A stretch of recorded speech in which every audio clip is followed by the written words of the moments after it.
అంటే సగంకి వచ్చిన తర్వాత అందరూ ఉద్యమ బాట పడతారు.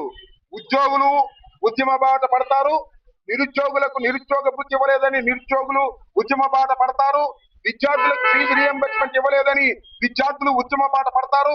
రాబోయే కాలంలో తెలుగుదేశం కూటమి ప్రభుత్వం మీద ప్రజలందరూ కూడా ఉద్యమ బాట పడతారు. చూడండి, వాళ్ళు చెప్తున్నాను 100%.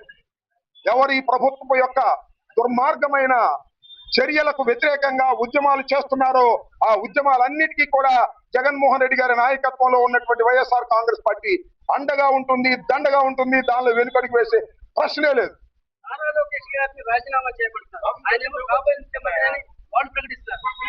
ఎవరు ప్రకటించారు? ఆయన ప్రకటించినదేమో. ఆయనను వాళ్ళ నాన్నగారు బయటకు ప్రకటించారు. లోపల నడుస్తుంది, చేసుకోమని మాకేం అభ్యంతరం.